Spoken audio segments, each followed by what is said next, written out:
मंडळी नमस्कार. वेलफुल गप्पा या पॉडकास्ट सिरीजमध्ये मी संतोष देशपांडे आपलं पुन्हा एकदा मनापासून स्वागत करतो. मित्रांनो, या मालिकेला तुम्ही अतिशय उत्तम प्रतिसाद देत आहात, त्याचा आम्हाला खरोखर खूप आनंद होतोय. आणि आमच्या या गप्पा तुमच्या कुठेतरी कामाला येत आहेत, त्या उपयुक्त ठरत आहेत, याचं देखील एक आगळं आणि विलक्षण समाधान आम्हाला आहे. आणि याच मालिकेत आज आपण एक विषय आणखी घेऊन येतो आहोत, तो म्हणजे म्युच्युअल फंड हाच गुंतवणुकीसाठी सर्वोत्तम पर्याय आहे का? आणि ती मार्गदर्शन करण्यासाठी मी पुन्हा बोलतो करतोय संदीप भुशेट्टी सरांना. संदीपजी नमस्कार. नमस्कार. आपल्या सर्व भागांना आतापर्यंतच्या प्रेक्षकांचा, श्रोत्यांचा अतिशय उत्तम प्रतिसाद मिळतोय आणि ते आपल्याला तसं कळवत आहे. हो. त्यामुळे तुम्ही ज्या पद्धतीने ह्या सगळ्या गोष्टी एक्सप्लेन करताय, सहज सोपे करून दाखवताय हे विषय, त्याबद्दल तुमचं खरं पहिल्यांदा मी आभार मानतो सर्वांच्या वतीने. आणि आजचा हा विषय आपण चर्चेला घेऊया की शेअर बाजार, हे तुम्ही एक्सप्लेन केले मागच्या वेळी. शेअर बाजारामध्ये गुंतवणूक करणं, त्याच्यातले प्रोज कॉन्स, हे सगळ्या गोष्टी तुम्ही उलगडून दाखवल्या. आणि त्याला पर्याय म्हणून, सर्वोत्तम पर्याय म्हणून म्युच्युअल फंड असा एक तुम्ही पर्याय त्यावेळी सांगितला होता. तर तोच विषय थोडासा आज आपण पुढे घेऊन जाऊया. नक्की. म्युच्युअल फंडच का? बरोबर. हा प्रश्न अनेक म्हणजे पाहणाऱ्या लोकांना तसंच अनेक होऊ घातलेल्या गुंतवणूकदारांच्या मनामध्ये आहे की मला पैसे आहेत, पण मला पैसे नेमके कुठे ठेवायचे आहेत आणि कसे वाढवायचे. तर भारतामध्ये 1963 साली या म्युच्युअल फंड या प्रकाराला सुरुवात झाली आणि 1963ला भारतीय कायद्यामध्ये याच्यामध्ये एक विशिष्ट कायदा आणला गेला आणि त्यावेळेसची युनिट ट्रस्ट ऑफ इंडिया नावाची पहिली भारतातली म्युच्युअल फंड कंपनी ही स्थापित झाली. आणि त्यानंतर साधारणपणे पुढचे 30 वर्ष या संस्थेने भारतातील वेगवेगळ्या गुंतवणूकदारांसाठी अनेक प्रोडक्ट बाजारामध्ये आणले आणि त्याचा फार मोठा फायदा त्या काळामधल्या गुंतवणूकदारांना झाला. 1993 येता येता गव्हर्नमेंट ऑफ इंडियाने अनेक प्रायव्हेट प्लेयर्स आणि इतर बँकांनाही या क्षेत्रामध्ये येण्यासाठी लायसन्स देण्यास सुरुवात केली आणि मोठ्या प्रमाणामध्ये या क्षेत्रामध्ये अनेक दिग्गज कंपन्या या ठिकाणी कामाला त्यांनी सुरुवात केली. आज घडीला साधारणपणे 47 ते 48 वेगवेगळ्या संस्था म्युच्युअल फंडामध्ये कार्यरत आहेत आणि साधारणपणे 2000पेक्षा जास्त विविध प्रोडक्ट आज बाजारामध्ये आहेत. तो हा जो मूळ प्रश्न तुमचा आहे की म्युच्युअल फंडच का, तर तुमच्या एक दिवसाच्या गरजापासून ते अनेक वर्षांच्या गरजापर्यंत म्युच्युअल फंडांनी अतिशय सुंदर प्रोडक्टचं बास्केट हे भारतीय गुंतवणूकदारांसाठी आणलेलं आहे. आणि यामध्ये तुम्हाला अत्यंत चांगला अभ्यास करून, जसं शेअर बाजाराला ती गरज आहे की तुम्हाला ज्याच्यामध्ये तुम्ही कंपनी इन्व्हेस्टमेंट करू इच्छिता, ज्या स्टॉकमध्ये पैसे टाकू इच्छित आहे, त्याच्यामध्ये तुमचा स्वतःचा अभ्यास असणं अत्यंत गरजेचं आहे की त्याच कंपनीची निवड आपण का करावी. तसं म्युच्युअल फंड करताना तुम्हाला कंपन्यांचा किंवा त्या विशिष्ट क्षेत्राचा अभ्यास करण्याची तितकीशी गरज नाहीये. मग म्युच्युअल फंड हा पर्याय 3-4 पद्धतीने अत्यंत उपयुक्त ठरू शकतो. एक म्हणजे आपण सुरुवात करूया की मला गुंतवणुकीसाठी किती पैसे लागतात म्युच्युअल फंडामध्ये. तर सांगायला अत्यंत आनंद होतो की आता अक्षरशः 250 ते 500 रुपयापासून तुम्ही म्युच्युअल फंडामध्ये सुरुवात करू शकता, जी कदाचित शेअर बाजारामध्ये करताना तुम्हाला ते शक्य होणार नाही. म्हणजे अतिशय छोटा माणूस सुद्धा आज म्युच्युअल फंडातनं आपल्या स्वतःच्या गुंतवणुकीच्या प्रवाहाकडे किंवा रस्त्याकडे जाण्यास सुरुवात करू शकतो. हा पहिला मुद्दा. दुसरी गोष्ट, म्युच्युअल फंडामध्ये गुंतवणूक करण्यासाठी तुम्हाला टेक्निकल नॉलेजची फारशी गरज नाहीये आणि त्यासाठी तुम्हाला डीमॅट अकाउंट किंवा तत्सम टेक्निकल गोष्टी तुम्ही करणं गरजेचं नाहीये. एक सिंपल तुमच्याकडे पॅन कार्ड, आधार कार्ड आणि तुमच्या ज्या आवश्यक बाबी आहेत गुंतवणुकीसाठी, जसं बँक अकाउंटची गरज आहे, या गोष्टी जर तुमच्याकडे असतील तर तुम्ही म्युच्युअल फंडाची गुंतवणूक सुरू करू शकता. म्युच्युअल फंड हा अत्यंत छोट्यातल्या छोट्या व्यक्तीसाठीपासून अत्यंत श्रीमंत, गर्भश्रीमंत व्यक्तीपर्यंत किंबहुना अनेक भारतातल्या मोठमोठाल्या कंपन्या स्वतःचा पैसा म्युच्युअल फंडामध्ये इन्व्हेस्टमेंट करत असतात. आणि म्युच्युअल फंडामध्ये काही प्रमाणामध्ये असा गैरसमज म्हणूया आहे की म्युच्युअल फंडामध्ये फक्त शेअर बाजारातच गुंतवणूक होते. असं नाहीये. म्युच्युअल फंडामध्ये आपण अनेक प्रकारच्या गुंतवणुकी करू शकतो. उदाहरणार्थ माझ्याकडे काही दैनंदिन खर्चाची रोख रक्कम आहे, ती माझ्या बँकेच्या बचत खात्यामध्ये आहे. आत्ता मला 8-10 दिवस ती लागणार नाहीये, तर ते पैसे आपण असेच ठेवून देत असतो आणि त्याच्यावर आपल्याला कुठल्याही प्रकारचा परतावा व्याज मिळत नाही. पण म्युच्युअल फंडामध्ये एक लिक्विड फंड नावाचा एक प्रोडक्ट आहे, ज्याच्यामध्ये तुम्ही 1 दिवसाचे सुद्धा पैसे टाकले तर दुसऱ्या दिवशी जेव्हा पैसे काढायला जातात त्याच्यावर काही ना काहीतरी व्याज त्याच्यावर मिळतं.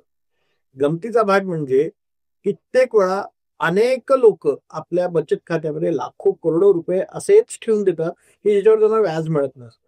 पण इथे जर आपण लिक्विड फंडासारख्या प्रोडक्टमध्ये जर ते पैसे आणले तर आपल्याला वार्षिक जे व्याज फिक्स डिपॉझिटमध्ये मिळतं किंवा आपल्या ठेवींवरती मिळतं तेवढं व्याज आपल्याला काही काळासाठी गुंतवलं असताना सुद्धा मिळतं. उदाहरणार्थ माझे पैसे मी 8 दिवसासाठी ठेवले तरी सुद्धा मला वर्षभराच्या जे व्याज दर आहे जे बँकेत दिलं जातं त्याच्यापेक्षाही बेटर व्याज आपल्याला या 8 दिवसाच्या गुंतवणुकीमध्ये सुद्धा कमवता येतं. ही एक उदाहरण दिलं मी. त्याच पद्धतीने जर मला शेअर बाजारामध्ये कुठलाही धोका पत्करायचा नाहीये आणि माझे पैसे फिक्स डिपॉझिट सारख्या पद्धतीच्याच प्रोडक्टमध्ये ठेवायचे त्याला आम्ही डेट फंड असं म्हणतो. असेही पर्याय आता आपल्या काळानुसार वेळेनुसार आपल्याला किती काळासाठी पैसे ठेवायचे आणि किती व्याज कमवायचंय या आपल्या अपेक्षेनुसार आपल्याला काही प्रोडक्टचे ऑप्शन्स मिळतात. कित्येक वेळा असं होतं की मला बाजारात जाऊन ऍक्च्युअल सोनं खरेदी करायचं आहे पण मला भीती वाटते की घरामध्ये सोनं जर मी घेऊन आलो आणि जर त्याची काही चोरी झाली जोखीम आहे तर ती मला टाळायची असेल तर पेपर फॉर्मॅटमध्ये तुम्ही म्युच्युअल फंडाच्या थ्रू सोनं खरेदी करू शकता. तर सोनं खरेदी करताना आपल्याला हे माहितीये की किमान 1 ग्रॅम तरी सोनं खरेदी करावं लागेल. आजचा बाजारभाव लक्षात घेता आपल्याला 1 ग्रॅमचा काय खर्च आहे हे प्रत्येकाला माहितीये. पण म्युच्युअल फंडामध्ये 500 रुपयापासून तुम्ही सोन्याची खरेदी करू शकता. हा एक खूप मोठी चांगली गोष्ट आहे की सामान्य माणूस 500 रुपयांनी सुद्धा सोन्यामध्ये गुंतवणूक करू शकतो. तिसरा महत्वाचा पर्याय म्युच्युअल फंडामध्ये तुम्ही जागेमध्ये इन्व्हेस्टमेंट करू शकता. जागेमध्ये तुम्ही मिळणारे सगळे फायदे म्युच्युअल फंडाच्या गुंतवणुकीतनं खरेदी करू शकता घेऊ शकताय. त्याचं एक उत्तम उदाहरण त्याला आम्ही रिट्स असा प्रोडक्टचं नाव घेतो. रिट्स म्हणजे रिअल इस्टेट रिलेटेड इन्व्हेस्टमेंट्स. याच्यामध्ये कमर्शियल रिअल इस्टेट आणि रेसिडेन्शियल रिअल इस्टेटच्या प्रोजेक्टमध्ये गुंतवणूक केली जाते. तर संतोषजी मी तुम्हाला असं म्हणेन की आपण आता या ठिकाणी आज जे रेकॉर्डिंग करतोय ते आपण पुण्यात बसलो आहोत. कदाचित तुम्हाला आणि मला पुण्यातल्या बाजाराची अंदाज आहे की बाबा लक्ष्मी रोडवरती काय भाव चालू आहे, डेक्कन जिमखान्यावर काय भाव चालू आहे, कोथरूडमध्ये काय भाव चालू आहे, कॅम्प्समध्ये कोरेगाव पार्कमध्ये काय भाव चालू आहे हे कदाचित तुम्हाला मला किंवा पुण्यात राहणाऱ्या व्यक्तीला एक थोडासा ढोबळ अंदाज आहे. पण ह्या मिनिटाला आपल्याला नॉयडामध्ये काय भाव चालू आहे किंवा बँगलोरमध्ये नेमका भाव काय चालू आहे किंवा तुम्हाला अहमदाबादमध्ये काय भाव चालू आहे हे कदाचित माहिती नसेल. बरोबर, कदाचित माहिती नसेल. पण अशी शक्यता आहे की आज माझं परसेप्शन असं आहे किंवा माझा अंदाज असा आहे की पुण्यात डेक्कन जिमखान्याला मी जर खरेदी केलं एखादी गोष्ट घर असेल, जमीन असेल, दुकान असेल तर मला चांगला परतावा मिळेल.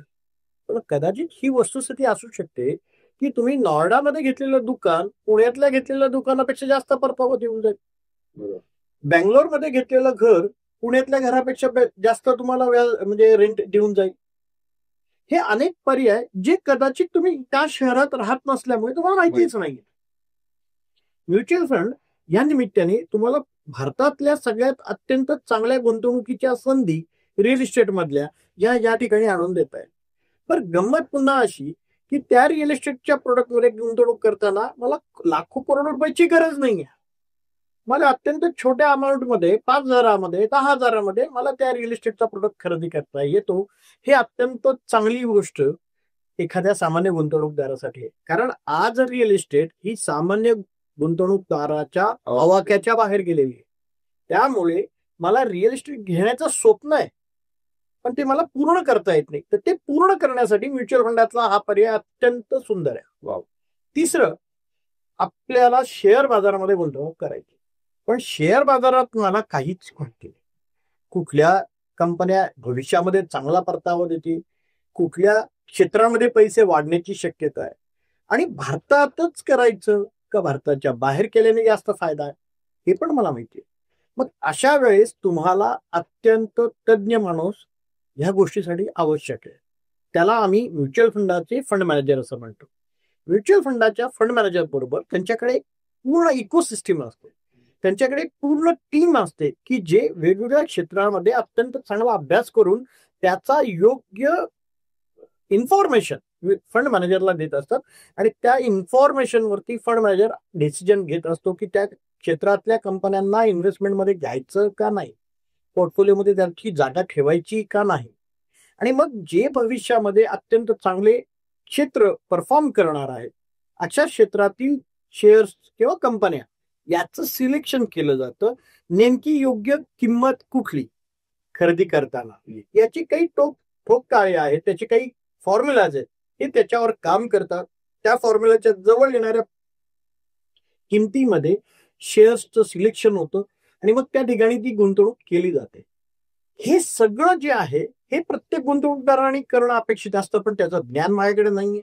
मग माझ्याकडे ज्ञान नाहीये, पण मला मात्र शेअर बाजारात मोठा पैसा उभा करायचा आहे, त्याचा परतावा मला मिळाला पाहिजे, याच्यासाठी म्युच्युअल फंडांनी ही केलेली अत्यंत सुटसुटीत व्यवस्था आहे.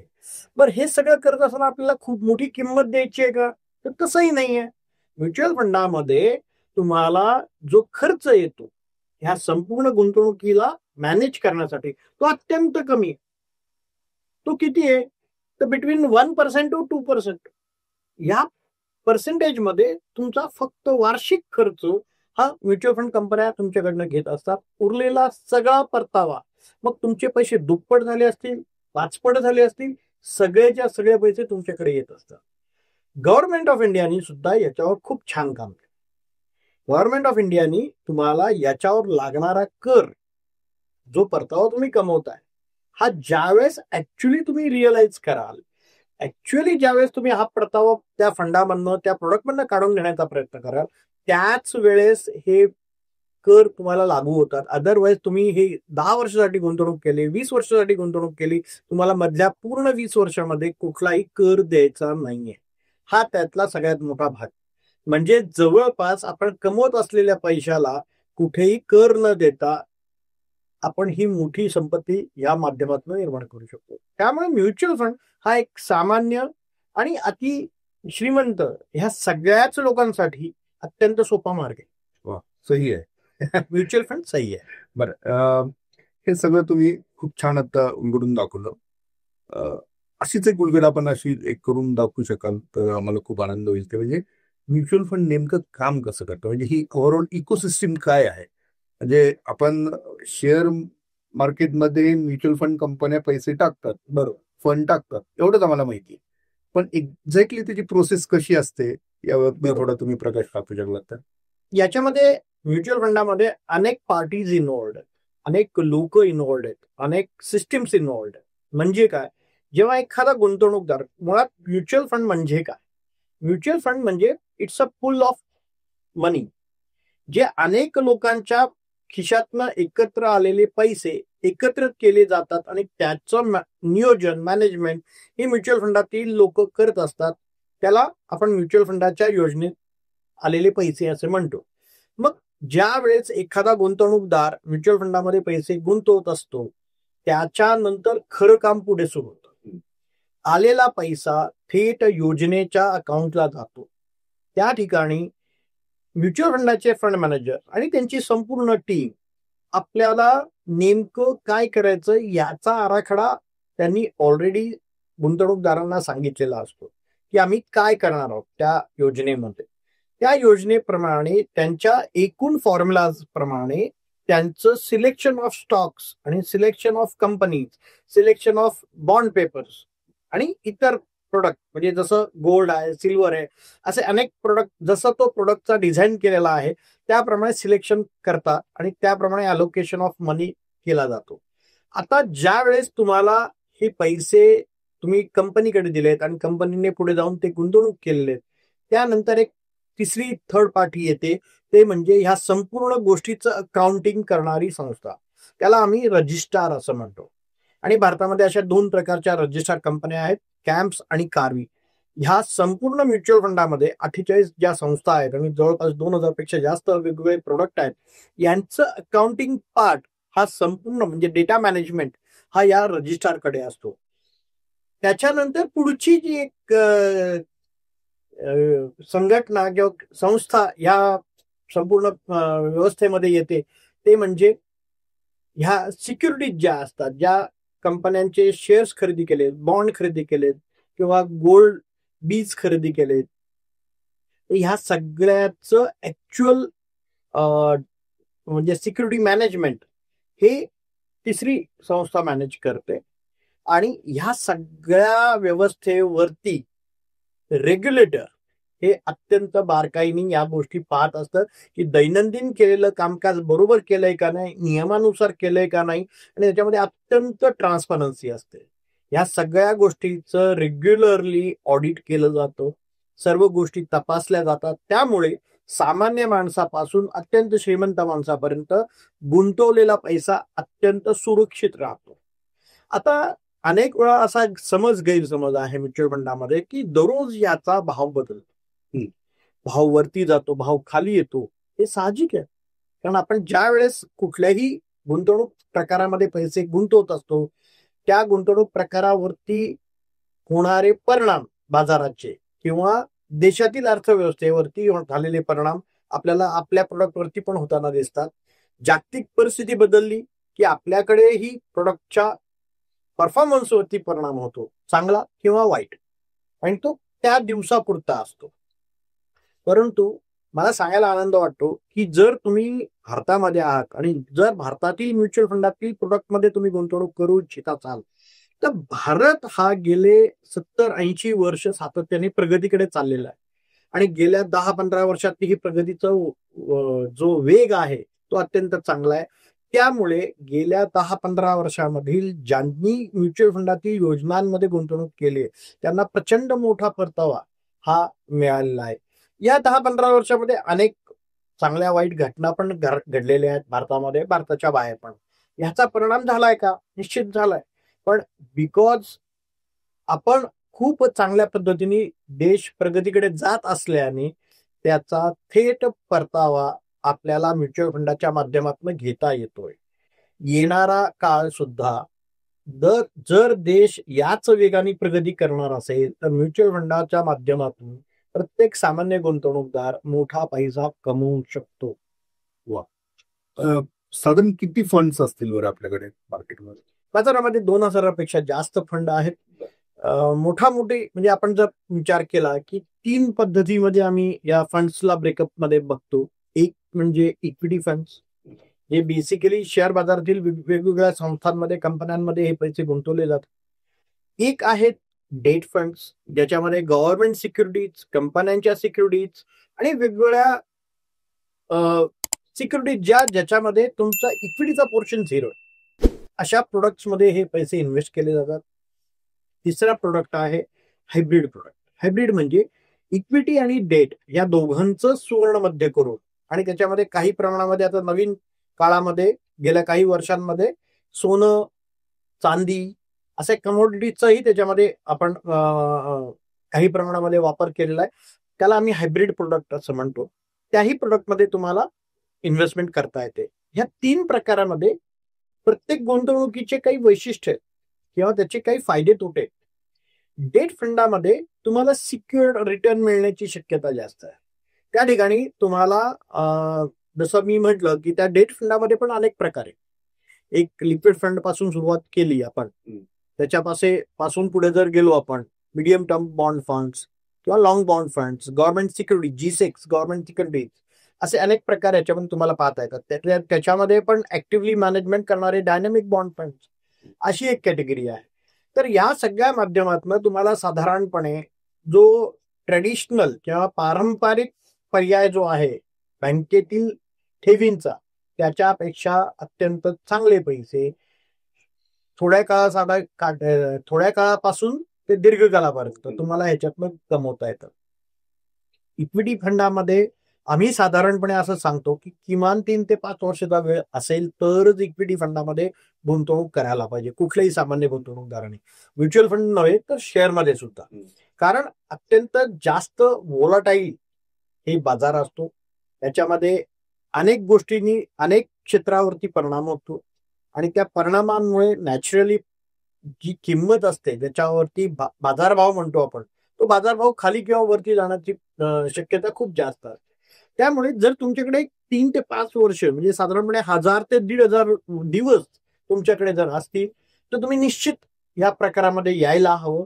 आणि आपण असा विचार करायला पाहिजे की जर मी ह्या देशामध्ये आहे तर मला या देशामध्ये कुठल्या क्षेत्रामध्ये मोठी झेप घेताना देश दिसत असेल.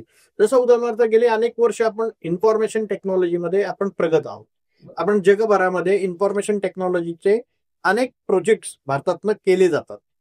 मग इन्फॉर्मेशन टेक्नॉलॉजीला भविष्य आहे का? आर्टिफिशियल इंटेलिजन्स आल्याने इन्फॉर्मेशन टेक्नॉलॉजीमध्ये काय मोठ्या प्रमाणात वाढ होते का? आपल्या देशामध्ये 140-150 कोटीची लोकसंख्या आहे. या 140-150 कोटी लोकसंख्येत जन्मलेल्या बाळापासून अत्यंत सिनियर सिटीजन पर्यंत प्रत्येक व्यक्तीला हेल्थ रिलेटेड सर्व्हिसेसची गरज आहे. हॉस्पिटल याचं उत्तम उदाहरण आपण 2020 मध्ये कोरोनामध्ये पाहिलंय. संपूर्ण भारतात आणि संपूर्ण जगभरात हेल्थ क्रायसिस क्रिएट झाले. या हेल्थ क्रायसिसमुळे या सेक्टरला मोठी मागणी येणाऱ्या काळात सुद्धा राहणार आहे. असे काही क्षेत्र जर तुम्ही आयडेंटिफाय करू शकलात आणि या क्षेत्रात गुंतवणूक करून या क्षेत्रात होणाऱ्या वाढीचा फायदा आपल्या गुंतवणुकीला घेता येत असेल तर असे अनेक प्रोडक्ट म्युच्युअल फंडात आहेत. पण आता एवढे जर 2000 अधिक फंड्स असतील आणि त्यातही तुम्ही सांगितलं तसे वेगवेगळे बरोबर कॅटेगरीज आहेत त्याच्यामध्ये, माझ्यासाठी कुठला चांगला हा. आणि शॉर्ट टर्म साठी कुठला चांगला, लॉंग टर्म साठी कुठला चांगला, हा एक विचार माझ्यावर जर मनात येत असेल तर त्याचं उत्तर काय असेल एक. आणि दुसरं, समजा मला उद्या काहीतरी इमर्जन्सी आली आणि मला एक्झिट व्हायचं आहे तर ती प्रोसेस किती म्हणजे ती किती खडतर आहे, किती सोपी आहे, किती अवघड आहे? चांगला प्रश्न आहे. मुळामध्ये माझ्या गरजा काय, ऍज अ गुंतवणूकदार माझ्या गरजा काय या प्रत्येकाने आपल्या ठरवल्या पाहिजे. काही गरजा जसं तुम्ही म्हटलात की मला कधीही पैसे लागू शकतात, त्याला आपण इमर्जन्सी फंड म्हणतो. काही गरजा आहेत की मला नक्की माहिती आहे की मला 6 महिन्यानंतर पैसे लागणार आहेत. काही गरजा आहेत काही 2-3 वर्षांनी पैसे लागणार आहेत. काही गरजा आहेत की बाबा मी माझ्या मुलांच्या भविष्यासाठीच मी त्या पैशाची गुंतवणूक करू इच्छितो आणि ती गरज कदाचित 15 ते 20 वर्षांनंतर येणार आहे. काही गरज अशी आहे की मी 25 वर्षांनी स्वतःच्या रिटायरमेंट प्लॅनिंग करणार आहे. मला रिटायर व्हायचंय, मला आता पुन्हा काम नाही करायचं, तर त्यासाठी मला काही मोठा पैसा उभा करायचा आहे. पण त्या गरजा वेगवेगळ्या टाइम फ्रेम मध्ये, वेगवेगळ्या टाइम लाईन मध्ये. मग जसं तुमचं टाइम लाईन आहे तसं म्युच्युअल फंडामध्ये प्रोडक्ट अवेलेबल आहेत.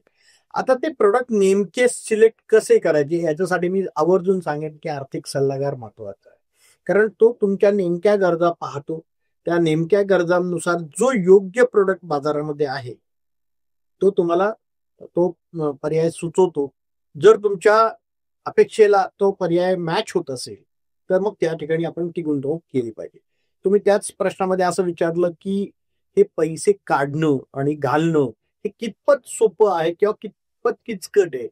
तर मी आता असं सांगेन की जेवढे काही आपल्याकडे ट्रॅडिशनल पर्याय आहेत गुंतवणुकीचे, जमीन खरेदी करण्यापासून, सोनं खरेदी करण्यापासून, पोस्टातील गुंतवणूक करण्यापासून, पीपीएफ मध्ये गुंतवणूक करण्यापासून, बँकेतल्या ठेवी ठेवण्यापासून, असे जे काही आपले ट्रॅडिशनल पर्याय आहेत ह्याच्यापेक्षा म्युच्युअल फंडात पैसे काढणं आणि पैसे काढणं ही अत्यंत सोपी आणि सरळ सोय आपल्याला मिळालेली आहे.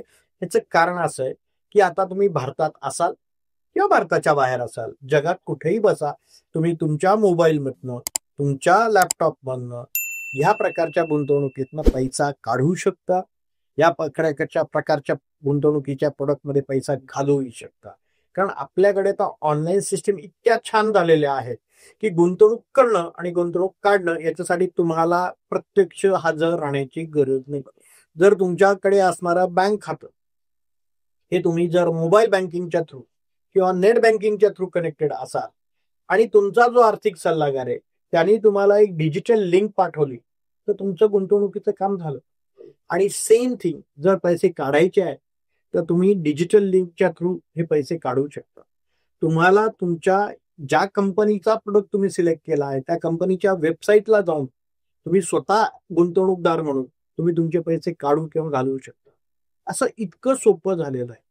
सगळ्यात महत्वाचं साहेब की या सगळ्या प्रकारामध्ये आलेले पैसे 3 दिवसात आपल्या खात्यात येतात. याच्यासारखं सुख नाही. हा. आज तुम्हाला खरेदीदार शोधायची गरज नाही. आज तुम्हाला कोणत्या ऑफिसला जाऊन हे सगळे प्रोसेस पूर्ण करण्याची गरज नाही.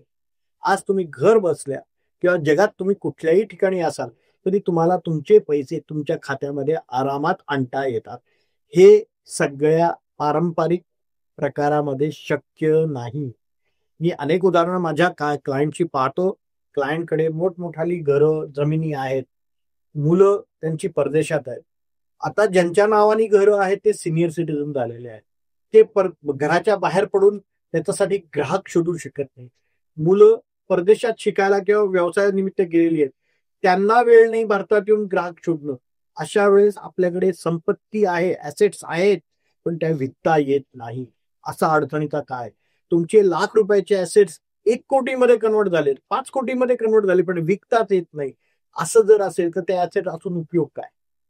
म्हणून तुम्हाला प्रत्येकाला सांगणं आहे की तुम्ही गुंतवणूक करताना या सगळ्या बाबींचा विचार करा की पैशाची गरज निर्माण झाल्यावर मला काढता येतात का. त्याला जोडून अजून एक सुंदर विषय आहे की पैसे टाकल्यानंतर मला काही सगळ्याच पैशाची गरज नाहीये. मला काही त्यातल्या छोट्या भागाची गरज आहे. उदाहरणार्थ मी 1 लाख रुपयाची गुंतवणूक केली. आज ते 1 लाखाचे समजा 4 लाख रुपये झाले आणि मला अचानक एका गोष्टीसाठी पैशाची गरज निर्माण झाली आणि ती 50,000चीच आहे. आता हेच जर पैसे माझे FD मध्ये असते बँकेच्या तर मला त्या 50,000साठी संपूर्ण 4 लाखाची FD मोडावी लागली असते. बरोबर. हेच 4 लाख रुपये माझे सोन्यात असते तर मला संपूर्ण सोन्याची वस्तू मोडावी लागली. हेच जर 4 लाख रुपये माझ्या जमिनीत असते तर मला संपूर्ण जमीन विकावी लागली असती. एक छोटासा कोपरा विकता येत नाही. बरोबर. पण म्युच्युअल फंडातलं हे सगळ्यात महत्वाचं महत्व असं आहे की 4 लाख रुपये तुमच्या म्युच्युअल फंडात आहेत आणि 50,000ची गरज आहे तर तुम्ही केवळ 50,000 रुपये विड्रॉ करून उरलेले 3.5 लाख रुपये त्याच वेगाने वाढवायला ठेवतात. ही जी लिक्विडिटी आणि पार्शल विड्रॉवलची जी सोय आहे ती म्युच्युअल फंडात युनिक. म्हणजे तुम्ही युनिट म्हणूनही काढू शकता किंवा अमाऊंट म्हणून मी काढू शकतो. अतिशय व्यवस्थित. वा. आणि त्याला एक्झिट लोड वगैरे काही असतो. ह्याच्यामध्ये जसं मी मगाशी म्हटलं की जर तुम्ही गुंतवणुकीचे प्रोडक्ट जर नीट सिलेक्ट केले आणि त्यासाठी मी पुन्हा वारंवार म्हणेन की तुम्ही आर्थिक सल्लागाराची मदत घ्या. कारण कुठल्या प्रोडक्टमध्ये एंट्री लोड आहे का एक्झिट लोड आहे याचं ज्ञान हे त्याला असेलच. त्यामुळे त्याची मदत घ्या. आणि जसं मी डेट फंडाबद्दल बोललो की अनेक डेट फंड आहेत की ज्याला एक्झिट लोड नाहीये. ते माहित नाही. हे लोकांना माहित नाहीये. अनेक प्रोडक्ट मध्ये एंट्री लोड पण नाहीये. हे पण माहित नाहीये. म्हणजे तुम्हाला टेक्निकली कुठलाही बॅरियर नाहीये आत येण्यासाठी आणि बाहेर जाण्यासाठी. दुसरा महत्वाचा विषय आपण जो मुद्दा मगाशी बोललो की कर हा विषय. या सगळ्या प्रकारामध्ये कुठलाही प्रोडक्ट सिलेक्ट करताना नेमकं कराचं कॅल्क्युलेशन कसं होतं. उदाहरणार्थ म्युच्युअल फंडामध्ये 2 प्रकारचे कर लागतात. एक शॉर्ट टर्म म्हणजे 12 महिन्याच्या आत जर इक्विटी फंडामध्ये गुंतवणूक केली असेल आणि ती विड्रॉ केली तर झालेल्या परताव्यावरती शॉर्ट टर्म कॅपिटल गेन लागतो. आणि जर तो 12 महिन्यापेक्षा जास्त कालावधी नंतर पैसे काढले तर त्याला लॉंग टर्म कॅपिटल गेन लागतो आणि तो अत्यंत छोटा आहे, अत्यंत कमी आहे कम्पेअर्ड टू इतर ट्रॅडिशनल प्रोडक्ट पेक्षा लागणारे कर. ह्याच्यानंतर आपल्याला हे पण पाहायला पाहिजे की मला कित्येक फंड असे आहेत की तुम्ही आज पैसे विड्रॉ केले की उद्या सकाळी पैसे मिळतात. त्याला liquid fund, money market fund, ultra short term fund असे जे कॅटेगरीज आहेत अक्षरशः 24 तासात जर माझ्या खात्यात पैसे येणार असेल मला असं वाटतं की ही सगळ्यात चांगली लिक्विडिटी ही प्रत्येकाने आहे. सेव्हिंग खात्यात तर याच्यात काहीच मिळत नाही. इथे दर दिवसाला व्याज मिळतं. वा. खूपच म्हणजे जबरदस्त आहे सगळी जे इकोसिस्टम आहे. आणि मला वाटतं ती सगळी इन्व्हेस्टर फ्रेंडली आहे. हो. म्हणजे इन्व्हेस्टर फ्रेंडली सगळ्यात चांगली इकोसिस्टम कुठली असेल तर कदाचित म्युच्युअल काही समजेल ती म्युच्युअल फंडच आहे. आणि यामध्ये उत्तम म्युच्युअल फंड कुठला असेल, माझ्या गरजांनुरूप कुठला असेल, हे सगळं सांगणार सल्लागार. सल्ला तसा सल्लागार आपल्याला शोधता. शोधता आला पाहिजे. बरोबर. आणि एक फक्त जाता प्रश्न सर, तो असा की हल्ली जशा अनेक कंपन्या आलेल्या आहेत फायनान्समध्ये, तर तसंच अनेकांनी ऍप्स देखील डेव्हलप केलेले आहेत. तर एखाद्या सल्लागाराकडनं आपण मदत घेणं योग्य आहे का, ऍप डाउनलोड करून त्याच्यानुसार करणं हे योग्य आहे? अतिशय चांगला प्रश्न आहे आणि अनेक लोकांना हा प्रश्न पडतो. काही लोक आपल्या वाचनातनं, आपल्या दैनंदिन रिडिंग मधनं, वेगवेगळ्या वेबसाईटला भेटी देऊन, किंवा आता सध्या टीव्ही चॅनल्स खूप आलेले आहेत, अनेक युट्यूबर्स अनेक गोष्टींवरती मार्गदर्शन करतात. काही गोष्टी ऐकायला छान वाटतात, सगळ्या गोष्टी समजायला सोप्या वाटतात, पण प्रत्यक्ष करायला अवघड आहे. जेव्हा आपण आतमध्ये जातोय तर काही गोष्टी ऐकून आपण जात असतो. माझा असं मत आहे की पैसे हा खूप नाजूक विषय आहे आणि प्रत्येकाने त्याच्यासाठी सिरियसली विचार करण्याची गरज आहे. पैसा कमवताना खूप कष्ट आणि खूप त्रास घ्यावा लागतो. पैसे घालवताना काही लागत नाही, एका मिनिटात पैसे जाऊ शकतात. अनेक डिजिटल फ्रॉड्स, अनेक डिजिटल टिप्स या बाजारामध्ये फ्रीमध्ये उपलब्ध आहेत. त्या टिप्स वरती जर गुंतवणूक केली तर होणारं नुकसान याला आपणच जबाबदार आहे. अनेक डिजिटली टीव्हीवर येऊन, युट्यूबवर येऊन सल्ले देणारे अनेक आहेत. त्या सल्ल्याचे फायदे तोटे कोणी सांगत नाही. माझं असं मत आहे, पैसा हा तुम्ही कष्टाने कमवलाय, त्याच्यासाठी तुम्ही अत्यंत चांगला सल्ला समोर बसून घ्या तुमच्या सल्लागाराच्या. जर समजू शकत नसेल तर त्या सल्लागाराकडनं तुम्ही डिजिटली भेटा, पण भेटा आणि तुमच्या गरजा त्याला योग्य पद्धतीने सांगा आणि मगच ती गुंतवणूक करा. DIY नावाची एक कॅटेगरी आहे, डू इट ऑन ओन किंवा डू इट युअर सेल्फ. ह्या पद्धतीने करणारी लोक आहेत. आता प्रत्येकाला असं वाटतं की मला ज्ञान चांगलं आहे, मला अनेक माध्यमातून मला माहिती येते आणि मी माझे निर्णय घेऊ शकतो. अडचण काय आहे साहेब, तुम्ही असाल किंवा मी असेल, आणि प्रत्येक गुंतवणूकदार हा ह्युमन बिंग आहे, एक माणूस आहे, आणि माणसाच्या दोन भावना ह्या गुंतवणुकीमध्ये खूप अडचणीच्या ठरू शकतात. एक म्हणजे लोभ, त्याला आम्ही ग्रीड म्हणतो, आणि दुसरं म्हणजे फिअर, म्हणजे त्याला भीती असं म्हणतो. भीती आणि लोभ या दोन्ही गोष्टी चुकीच्या वेळेस आपल्या समोर येतात आणि त्यातनं आपण चुकीचे निर्णय घेऊ शकतो. ज्या वेळेस गुंतवणुकीमध्ये राहायला पाहिजे त्यावेळेस भीतीने आपण बाहेर पडतो, ज्या वेळेस गुंतवणुकीतला बाहेर पडलं पाहिजे त्यावेळेस आपण गुंतवणुकीच्या आतमध्ये आहात, आणि अनेक संधी आपल्या हातातून त्यामुळे निसटतात. आम्ही म्युच्युअल फंडात का यावं याच्यासाठी सल्ला देतो, कारण चक्रवाढ व्याज हे म्युच्युअल फंडामध्ये घेण्याचा अत्यंत चांगला पर्याय, परंतु इतर कुठल्याही पर्यायामध्ये चक्रवाढ व्याजाने परतावा मिळणं हे शक्य नाही. कारण आपण हे साध्या व्याजावरतीच विचार करतो. घरामध्ये पण आपण पैसे गुंतवतो, जमिनीमध्ये गुंतवतो, तिथे चक्रवाढ व्याज नाही काम करत. पोस्टातल्या गुंतवणुकीवरती चक्रवाढ व्याज नाहीये, बँकेतल्या ठेवींवरती चक्रवाढ व्याज नाहीये, सोन्यावरती चक्रवाढ व्याज नाहीये. याचा विचार प्रत्येक गुंतवणूकदारांनी करायला हवा. चक्रवाढ व्याजाने किती मोठा फरक पडू शकतो, मी एक उत्तम उदाहरण तुम्हाला देऊ इच्छितो की जर म्युच्युअल फंडामध्ये 30-35 वर्षापूर्वी केलेली गुंतवणूक 1 लाखाची ती 4 कोटी मध्ये कन्व्हर्ट झालेली आहे. म्हणजे तुम्ही विचार करा, 400 पट जेव्हा गुंतवणूक होते त्यावेळेस आपल्या डोळ्यासमोर हे गेले 30-32 वर्ष गेलेली आहेत, आणि या 30-32 वर्षामध्ये असा कुठलाही गुंतवणूक प्रकार नाहीये की त्यांनी 400 पट गुंतवणुकीचा परतावा या ठिकाणी दिलेला आहे. कदाचित शेअर्स मध्ये याच्यापेक्षा मोठे काही परतावे आलेत, पण ते शेअर्स नेमके आयडेंटिफाय करता आले का प्रत्येक गुंतवणूकदाराला? आणि सगळ्यात महत्वाचं, गुंतवणूक दुप्पट झाली, चौपट झाल्यानंतर स्वतःला कंट्रोल केलाय का कुठल्या गुंतवणूकदाराने की बाबा खूप पैसे वाढलेत आता मी बाहेर घेऊन जातो, असं म्हणून पुढची कंपाऊंडिंग जी आहे ती आम्ही घालून बसलो. असे अनेक गुंतवणूकदार मी पाहिले. त्यामुळे म्युच्युअल फंडामध्ये जर तुमचे दीर्घकालीन उद्दिष्ट असतील तर तुम्हाला प्रचंड मोठा चक्रवाढ व्याजाचा फायदा या ठिकाणी घेता येईल. आणि ह्या गोष्टी तुम्हाला सहजासहजी किंवा ऍपचा वापर करून कळणार नाही. हे तुम्हाला सल्लागारच सांगतो. सर कसं आहे माहिती का, ऍप हा तुम्हाला सिस्टीम सोप्या पद्धतीने वापरता कशा येतील याच्यासाठी क्रिएट केलेला आहे. बरोबर. पण ऍप मधनं तुम्ही सल्ला घेण्याचा जर प्रयत्न केला तर तो कदाचित घातक ठरू शकतो. बरोबर. म्हणूनच हा प्रश्न विचारला. अगदी, अगदी. संदीप सर, तुम्ही खूप नवीन माहिती, वेगळी माहिती, म्हणजे आमच्यासाठी नवीन आहे ती या निमित्ताने सांगितली. आणि मला नक्की खात्री आहे की शेअर बाजाराशी तुलना करता सर्वसामान्य गुंतवणूकदारांना म्युच्युअल फंड त्यातल्या त्यात जवळ जाणारा हा. आणि अतिशय सेफ, सुरक्षित असा एक पर्याय नक्कीच वाटू शकतो. आणि तुम्ही जे आता सगळ्या गोष्टी ज्या सांगितल्या त्यात प्रत्येक गोष्ट तीच निर्देशित करते की तुम्हाला काय हवंय ते सगळं म्युच्युअल फंडाकडे आहे. अगदी अगदी. आणि त्यानुसार तुम्ही निर्णय घ्यावा असं जे तुम्ही सांगितलंय. आणि त्यासाठी सर्वाधिक महत्व आहे ते सल्लागाराचं. आणि त्याच विषयावरती आपण पुढच्या भागात बोलूया. धन्यवाद. धन्यवाद.